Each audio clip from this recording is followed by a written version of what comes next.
I'm glad we got you because I know you're paying a ton of attention to the Senior Bowl and everything like that. Before we jump too much into that, I do want to ask you sort of a general draft class question that I asked DB earlier, because I'm sitting here and I'm looking at these mock drafts and things like that, and I go, okay, I see people having Travis Hunter going 2 to Cleveland, and I'm trying to figure out, okay, Cleveland's got a decent roster. I don't think it's a bad roster. They do have a bad quarterback situation. If I'm Cleveland, at what point do I have to say, hey, I got to try and get one of these money versus I'm going to take Travis Hunter, who I'm not positive. I know some people think he's both the best wideout and the best corner. I'm not positive I don't think he's either. And I'm trying to figure out the balance of how good is my roster versus how good are these quarterbacks if I'm Cleveland. It's a great question. I honestly think Travis Hunter's a little bit of a luxury at number 2, to be honest with you. So that's I think we kind of see what that I think. Yeah. I think the only train of thought that I have as far as, because I mean, I generally right now, I'm not 100% sure how Cleveland feels about either one of these quarterbacks. I mean, I don't. I mean, because they're so different, right? Like Shedeur Sanders is more of your in structure, ball gets out pretty fast, maybe doesn't have great tools, but like he's a little bit more consistent, while Cam Ward's the gunslinger, right? Like he's going to make some incredible plays, but there's going to be some throws and some decisions that just kind of make you want to pull your hair out. So it's a fascinating conversation just between the two of them. I think that for me, I would love to know how Cleveland truly feels about them, because there is a conversation to be had of, is a bridge to 2026 a better idea? You know, I mean, it really just comes down to how do they feel about those guys. For me, the only way that I'm passing on a quarterback, though, because I agree with you in the sense of you got to keep taking swings, right? Like if you don't keep taking swings, then you're never going to even take a chance, right? Like it's how many shots you're going to miss all the shots that you don't take type of quote, right? I mean, at the end of the day. So the only thing that I would do, though, is if I didn't believe in either one of the quarterbacks, I would, if there was an Abdul Carter from Penn State, even a Mason Graham from Michigan, more of a high impact position that I think could just change a little bit of the formula of your team from a toughness perspective, from a dynamic ability, and from a position, honestly, that I just think that matters a little bit more, especially in the edge rusher spot. I'm still kind of dreaming of Abdul Carter and Myles Garrett together. Like that would be a pretty terrifying thing for opposing quarterbacks. So that would be my only thought process. I don't mind them taking a quarterback, but like some people I know that cover Cleveland Browns, and this is more from the media side of things, there seems to be a lot of thoughts out there that Cleveland is not going to take a quarterback just to take a quarterback. Like they're going to keep their options open. But I do agree with you in the sense of I do think Travis Hunter's a little bit of a luxury in that spot. If I'm Cleveland, I'm either taking a quarterback or I'm taking someone that can affect the quarterback. Like that's my only two trains of thought, honestly, in this spot. Okay, so Ryan, if you like a receiver, if Hunter isn't your best receiver in the draft and he's not your best DB, what's the competing phenomenon or the carrot that says you would take him before either one of those other two positions? Well, I think the thought process is this, and it's a little bit of a galaxy brain type of thing, but like it actually is, I think has some like legitimacy to it, is that the NFL draft, even guys that are assumed to be can't miss prospects, we know that most players can miss because situation either unlocks potential or it completely cripples potential. I mean, we see it all the time.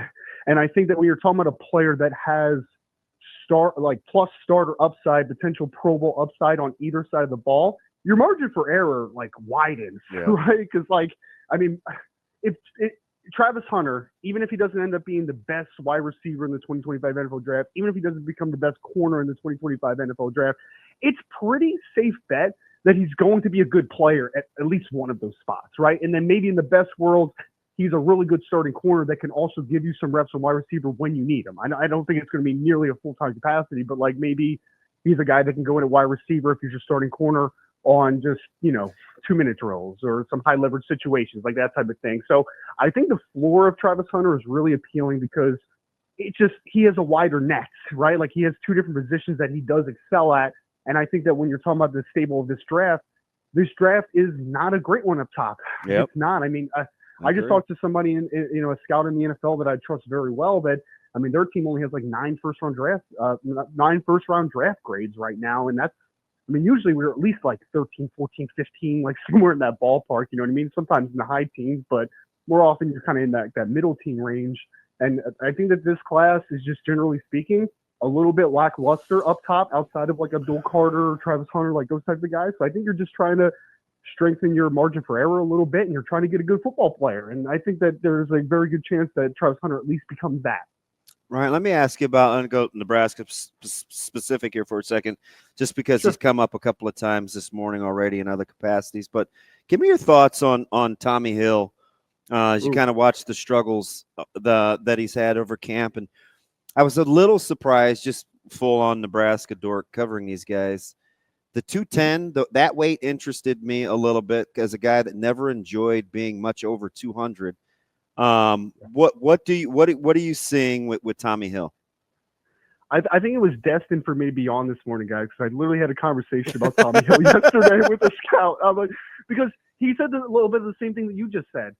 It's like he looks like he's running in mud this week a little bit, right? Like it looks like he doesn't have any makeup speed. It looks like he is not able to just kind of cut off, just tight windows. Like he looks slow. Like he looks like he's running in mud. Yeah. And my first impulse I should just go was like, why is he 210 pounds? Like I don't understand. Like why do you need to be that heavy?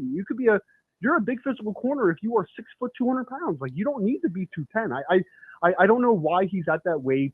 It's been a struggle. I mean, there was even one rep against Higgins from Iowa State, who's a good receiver, right? He's like a 6'4", 215-pound receiver who wins a lot more off of route tempo and consistency, and then obviously his big catch point frame. Like he can play the back shoulder, that type of thing. But there was one rep where he just ran a simple go route, and he left Tommi in the dust. And Higgins is going to run like 4.55 probably. Like he is not a fast guy. And so Tommi Hill looks slow. He looks sluggish. I don't know if he put on weight to show that he can play inside at some safety at times, because like he was always a tough, like tenacious corner to me at Nebraska. Like he can put his hands on you. So maybe he's trying to sell himself as a guy that can play a couple different spots in the back end. Not really sure about it, but like, I hate calling guys losers during these types of weeks, because that is a little bit overstated, winners and losers. This is more like a verification process most of the time at these events. But he certainly hasn't helped himself. Like he hasn't. He has looked lackluster. He has not looked fast. The recovery speed is not there. So if I had any recommendation for Tommi, it would be, let's cut that weight and get you down to combine, and hopefully you run really well and you test well and you look better in the field drills, because unfortunately it's just not been a good showing in Mobile. What have you thought about Ty at that size and his explosiveness at the point of attack? I think Ty has been good in team drills. I don't think he's just naturally a guy that is going to ever excel in one-on-ones, because I just don't think that's his game, right? Like he's more of a guy that at Nebraska, with the big nose tackle that they have, that I'm not even going to pronounce his name because I'm probably going to pronounce it wrong. Nash. Yeah. Let's go with Nash. Those guys inside are physical, good off the line of scrimmage as far as the first step, but they do a lot of the dirty work, man. Like they really do. They leave linebackers uncovered, and they play a gap and a half. Like they do a lot of that dirty work stuff. So I'm not shocked that like Robinson wasn't great in the one-on-one pass rush drills, because it's just not really what he's asked to do. I mean, like he's a clean athlete. I think he moves pretty well, but when the team drills and those like 9-on-7s and inside run, like that type of stuff, I think he's looked pretty good. For me, like Robinson's going to be a kid that's going to be drafted on day 3. And I think he's going to play in the NFL for a pretty long time. He's going to be a guy that's more consistent on the early downs, the obvious running situations. But I'm not shocked, because this is the unfortunate part of this industry is some people, a lot of people actually, will just hyper-focus on the one-on-ones. Yeah. And, like, I get it, right? It's fun. It's cool. You isolate traits. Like, it's fun. But at the end of the day, the scouts are going back and they're watching a lot more of the 9-on-7, the team, like those types of things, because that's football, right? Like you are one-on-one in a lot of capacities at times, but there's a lot of times, especially as a defensive tackle, where you're not one-on-one. You need to be able to work through chaos. You need to be able to angle against double teams. You need to do those little things. And I think Ty does those things well. I just don't think that he's built necessarily to be a winner, quote unquote, during one-on-one pass rush drills.